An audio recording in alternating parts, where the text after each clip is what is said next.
The first time she handed me the spare key to her new apartment, I thought she simply trusted me enough to help carry boxes. I never imagined that one ordinary Saturday morning would become the day that changed my entire life. Her smile carried a secret she refused to explain, and every time I asked why she kept looking at me that way, she simply laughed and said I would understand soon enough. I had spent years believing my future had already been decided by loneliness, disappointment, and endless nights in an apartment that never truly felt like home. But standing in front of that unfamiliar building under the bright afternoon sun, surrounded by moving trucks and cardboard boxes, I had no idea that behind one unlocked door waited a second chance I never thought anyone would offer me. If you believe kindness can change someone's life and that everyone deserves a second chance, please like this video, leave a comment, share it with someone who needs hope today, and subscribe to Heartline Stories for more emotional journeys that remind us why compassion still matters. My name is Rowan Mercer, and for most of my 34 years, I believed independence was the only safe way to live. I had learned early that depending on people usually ended with disappointment. After my parents passed away within 3 years of each other, relatives slowly disappeared from my life. Friends became busy building families of their own. Relationships ended because I worked too much or because I found it difficult to believe anyone could actually stay. Eventually, I stopped trying. I worked as a furniture restoration specialist, spending my days repairing broken tables, cracked cabinets, and antique chairs while quietly accepting that people were much harder to repair than wood. That was how I met Maren Holloway. She owned a small bookstore downtown that smelled of fresh coffee, old paper, and polished wooden shelves. I had been hired to restore a century-old reading table that had become the centerpiece of her shop. Unlike most customers, she stayed nearby while I worked, asking questions about every scratch, every tool, and every careful movement. She seemed fascinated that damaged things could become beautiful again instead of being thrown away. Looking back now, I realize she wasn't talking about furniture. Over the next several months, our paths crossed more often than either of us expected. Sometimes I stopped by the bookstore simply to browse. Other times she brought coffee to my workshop after closing. We became comfortable in each other's company without forcing conversations. Silence never felt awkward. It felt peaceful. Yet despite growing closer, I never imagined she saw me as anything more than a dependable friend. When Maren announced she had finally purchased her first apartment after years of saving, I congratulated her with genuine happiness. She asked if I could help move a few heavy pieces of furniture because she knew I had the truck and the experience. I agreed without hesitation. Helping her felt natural. The move happened on one of those perfect spring mornings when sunlight reflected off every window and the breeze carried the scent of blooming trees. We spent hours lifting boxes, assembling shelves, and arranging furniture. She had labeled every box neatly, but somehow everything still felt wonderfully chaotic.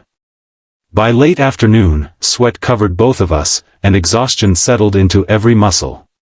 As I carried the final box into the living room, she stood near the large window overlooking a quiet neighborhood park. She looked around with a peaceful smile before turning toward me. She quietly said that she thought I would like living there.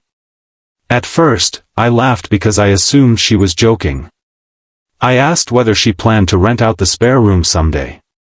She smiled again, but this time her eyes carried something far more serious than humor. She explained that the apartment had 2 bedrooms for a reason. She had signed the paperwork weeks earlier knowing exactly what she hoped would happen. She had watched me spend years returning every evening to a tiny apartment filled with silence. She had watched me convince myself that loneliness was strength. She believed I deserved more than surviving one day after another. She wasn't asking out of pity. She simply believed home was something people built together. Her words left me speechless. No one had ever imagined a future that included me. I thanked her but told her she deserved someone better. Someone more successful. Someone less emotionally complicated. Someone who didn't hesitate every time happiness appeared because he expected it to disappear again. She simply shook her head. She said damaged hearts deserved restoration too. Those words stayed with me long after I drove home that evening. Over the following week, I couldn't stop thinking about her offer. My apartment suddenly felt even emptier than before. Every room echoed with quiet. Every meal was eaten alone. Every evening ended exactly the same way. Safe. Predictable. Lonely. Still, fear whispered louder than hope. Moving in with someone meant trusting them. Trusting someone meant risking heartbreak. A few days later, Maren visited my workshop carrying lunch. She didn't ask whether I had decided. She simply spent the afternoon helping polish an antique dresser while talking about ordinary things. Before leaving, she placed the apartment key on my workbench without saying another word. That tiny key somehow felt heavier than every piece of furniture I had ever lifted. 3 nights later, after staring at my apartment walls for hours, I packed 2 suitcases. The drive across town took only 20 minutes. The emotional journey felt like crossing an ocean. When I arrived, Maren didn't celebrate dramatically. She simply smiled warmly, carried 1 suitcase inside, and showed me the second bedroom. Fresh sheets covered the bed. A reading lamp sat beside the window. 1 empty bookshelf waited patiently against the wall. She had prepared the room without assuming I would come. That simple act broke something inside me. For the first time in years, someone had made space for me before I believed I belonged. Life together didn't become perfect overnight. Sharing a home meant learning each other's habits, routines, and insecurities. I woke early while she preferred slow mornings with coffee and books. I organized everything with careful precision while she scattered notebooks everywhere. Sometimes we argued over insignificant things like dishes, groceries, or thermostat settings. But every disagreement ended with conversation instead of silence. That was new for me. Gradually the apartment transformed into something neither of us had expected. The spare bedroom slowly became my workshop for small restoration projects. The living room filled with restored furniture we completed together. Weekends became filled with neighborhood walks, farmers markets, homemade dinners, and movie nights where we rarely finished the films because we talked through most of them. Months passed. One rainy afternoon, while cleaning old storage boxes, Maren discovered letters written by her late grandmother. Reading them filled her with grief she had buried for years. She cried openly, apologizing for falling apart. For the first time, I realized strength wasn't hiding pain. Strength was allowing someone to witness it. Instead of trying to fix everything, I simply stayed beside her. She later admitted that my quiet presence helped more than any advice ever could. Not long afterward, life tested us again. The bookstore struggled financially after a major construction project blocked customer access for nearly 4 months. Sales dropped dramatically. Bills piled up. Suppliers demanded payment. Maren considered selling the store she loved. Watching her lose hope reminded me of the person I used to be. I refused to let that happen. Using my restoration skills, I began creating handcrafted bookshelves, reading benches, and vintage displays for local businesses. Every dollar I earned beyond basic expenses went toward helping keep the bookstore alive. Neighbors noticed. Customers returned. People shared photos online. The bookstore slowly became known not just for books but for its warm atmosphere and beautifully restored furniture. Business recovered. The day the bookstore finally posted its first profitable month again, Maren hugged me tighter than anyone ever had. She whispered that she had been right from the beginning. I really did belong there.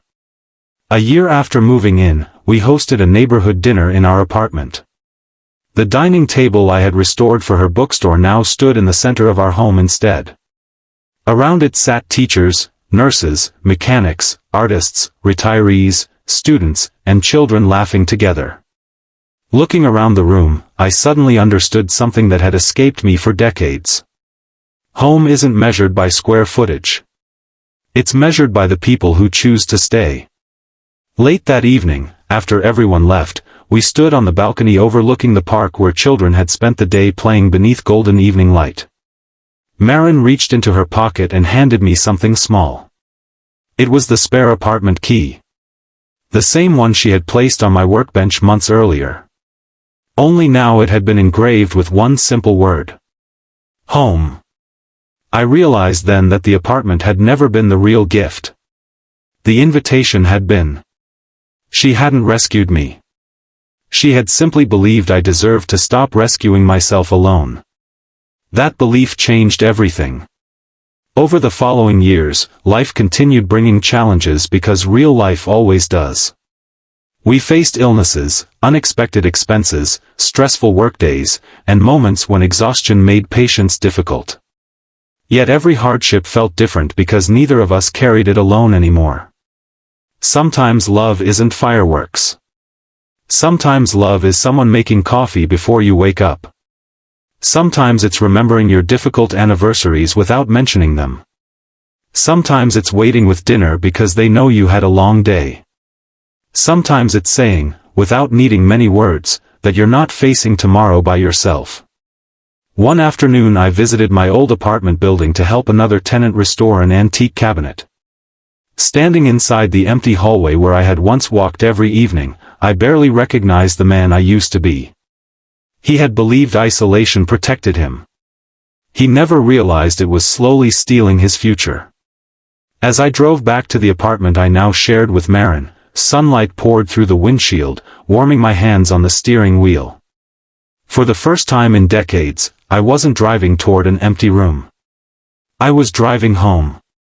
If this story touched your heart or reminded you that kindness can completely transform someone's future, please like this video, leave a heartfelt comment, share it with someone who may need encouragement today, and subscribe to Heartline Stories so more people can discover stories filled with hope and healing. Before this story ends, please tell us in the comments, have you ever experienced one simple act of kindness that completely changed your life? Your story might inspire someone else who needs hope today.